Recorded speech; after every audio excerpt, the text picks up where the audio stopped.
93 forts, hundreds of watchtowers, thousands of miles of walls, rivers, deserts, and mountain passes. At its greatest extent, the Roman Empire stretched across 3 continents, yet its borders were never truly at peace. Raiders emerged from dense forests, nomadic horsemen swept across open plains, and rival empires watched for the slightest sign of weakness. Every sunrise carried the possibility of an attack somewhere along a frontier that seemed almost impossible to defend. The remarkable part is that Rome did not rely on a single gigantic wall to keep its enemies out. Instead, it created one of history's most sophisticated military systems, combining engineering, intelligence, logistics, and disciplined soldiers into a living defensive network. It was flexible enough to respond to threats thousands of miles apart, while holding together an empire larger than most ancient rulers could even imagine. For centuries, that system worked. But how did an empire with nearly 5,000 miles of frontier defend borders that stretched from the cold hills of Britain to the burning deserts of Syria without modern communication, satellites, or even accurate maps? The answer lies in a strategy far more sophisticated than most people realize. Long before Rome reached its greatest size, expansion had become the foundation of its power. Victorious armies returned with wealth, slaves, and new provinces, while successful generals earned political influence back in the capital. Conquest fueled prosperity, and prosperity funded even larger armies. Yet every new victory also created a new border that had to be protected. By the 2nd century under Emperor Trajan, Rome controlled an immense territory surrounding the Mediterranean. The empire governed millions of people speaking different languages, practicing different religions, and living in dramatically different landscapes. Mountains, rivers, forests, and deserts all became part of Rome's responsibility. This presented a challenge unlike anything earlier civilizations had faced. Conquering territory was difficult enough. Holding it for generations was something entirely different. Every distant frontier demanded soldiers, roads, supplies, and constant vigilance. Rome quickly discovered that no single solution could defend every border. The forests beyond the Rhine posed different dangers than the deserts bordering Arabia. The Danube required a strategy, unlike the rocky cliffs of northern Britain. That realization changed everything. Rather than building one continuous barrier around the empire, Roman leaders developed a system tailored to each region. Geography became an ally, and every frontier evolved into a unique combination of natural obstacles and human engineering. Perhaps nowhere is this better known than Hadrian's Wall. When Emperor Hadrian visited Britain, he abandoned further expansion northward and ordered the construction of a massive stone frontier stretching roughly 73 miles across northern England. Contrary to popular belief, the wall was never designed simply to stop invading armies. Its true purpose was far more complex.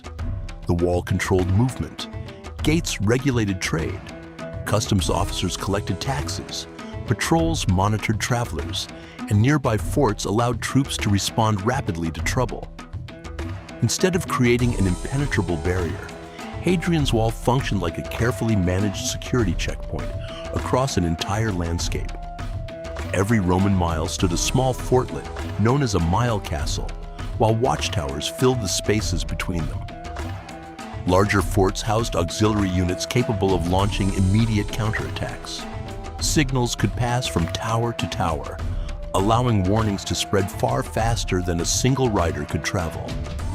Yet Britain represented only one piece of a much larger defensive puzzle. Across mainland Europe, the Rhine and Danube rivers became Rome's greatest natural fortifications. These waterways formed enormous barriers that slowed invading forces before they could even reach Roman settlements. But rivers alone could not guarantee safety.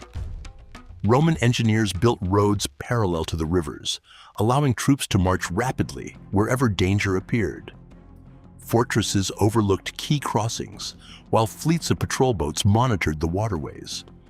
If enemy forces attempted to cross, nearby garrisons often knew within hours. The real strength wasn't the river itself, it was the network surrounding it. Communication became just as valuable as swords.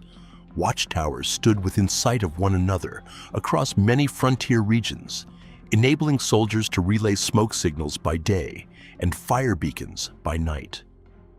Although weather sometimes limited visibility, these systems dramatically reduced response times. Even so, fixed defenses had an obvious weakness. Walls cannot chase an enemy. Rome solved this problem by separating its military into complementary forces.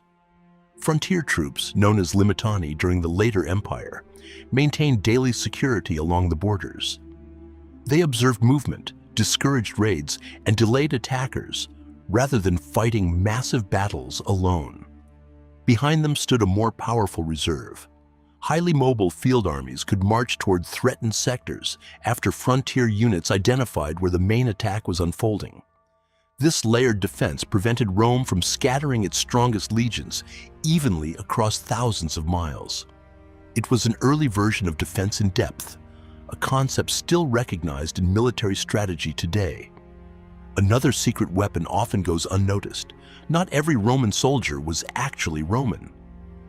Auxiliary troops came from provinces across the empire and frequently possessed specialized skills unavailable to traditional legions. Syrian archers, Numidian cavalry, Batavian swimmers, and Balearic slingers each contributed unique capabilities suited to different environments. Many auxiliaries served far from their homelands, reducing local loyalties while spreading valuable military knowledge throughout the empire. After completing their service, many received Roman citizenship, strengthening both the army and imperial unity. Military service became a path toward belonging. Rome understood that defending an empire required more than force alone. Roads became the arteries of imperial security. Engineers constructed thousands of miles of durable highways connecting forts, cities, supply depots, and frontier positions. Legionaries could march astonishing distances in remarkably short periods because infrastructure had been designed with military movement in mind. Supplies followed those same roads. Grain, weapons, armor, replacement horses, and construction materials flowed continuously toward frontier regions. A fortress without food was useless, so logistics became as important as battlefield courage. Few ancient empires invested so heavily in sustaining their military machine. Still, every frontier presented new surprises. To the east stood Rome's greatest organized rival, the Parthian Empire, and later the Sasanian Empire. Unlike tribal raiders along many European frontiers, these states possessed professional armies capable of challenging Rome directly. Defending against them demanded flexibility. Instead of relying primarily on walls, Eastern defenses emphasized fortified cities, desert outposts, intelligence networks, and rapid troop movements. Vast open terrain allowed cavalry to dominate warfare, forcing Roman commanders to adapt their traditional tactics. Meanwhile, North Africa posed an entirely different challenge. The Sahara itself discouraged large invasions, but nomadic groups could still threaten isolated settlements. Roman forts guarded wells, caravan routes, and strategic oases rather than attempting to defend endless stretches of empty desert. Again, geography dictated strategy. No universal blueprint existed. Yet Rome's greatest weakness did not always come from outside. Sometimes it came from within. Political instability repeatedly drained troops from frontier regions as rival generals marched armies toward civil wars instead of external enemies. Every internal conflict weakened border defenses, creating opportunities for invasions that otherwise might have failed. An empire divided became easier to attack. By the 3rd century, simultaneous crises overwhelmed even Rome's impressive system. Germanic tribes increased their pressure along the Rhine and Danube. The Sasanian Empire launched aggressive eastern campaigns. Economic troubles reduced available resources, while outbreaks of disease further strained military manpower. The frontier system remained remarkable, but maintaining it grew increasingly expensive.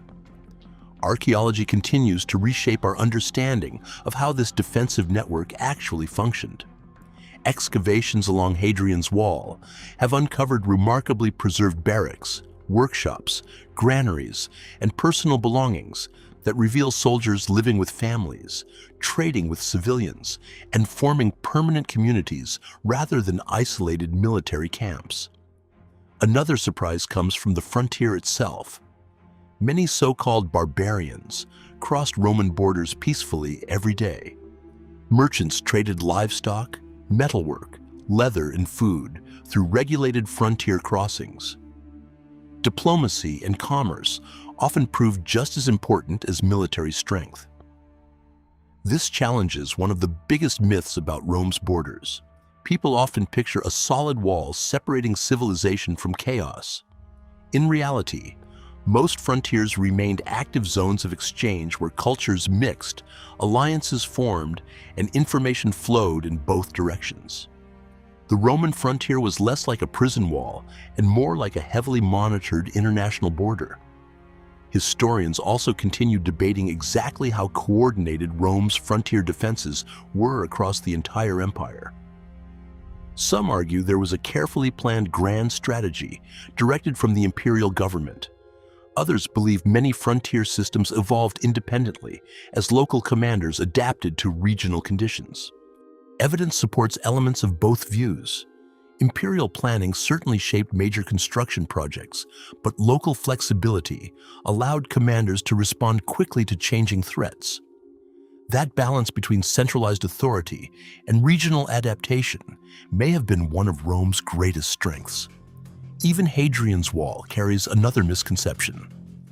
Many visitors assume the surviving stone sections represent the entire structure.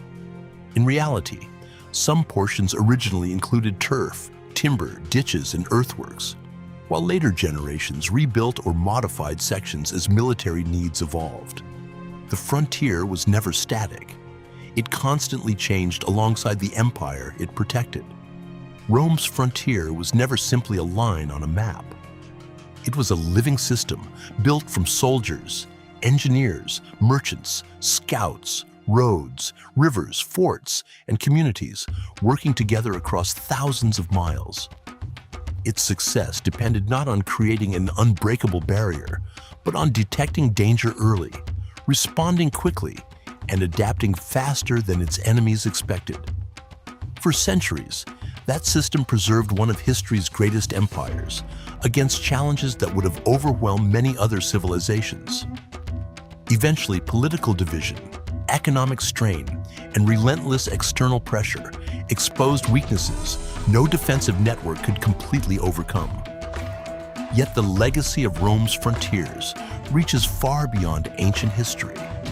Modern border security, military logistics, layered defense, and strategic infrastructure all reflect principles the Romans refined nearly 2,000 years ago. In the end, Rome did not survive because its walls were invincible. It endured for centuries because it understood a timeless truth. The strongest border is never the wall itself. It is the system standing behind it.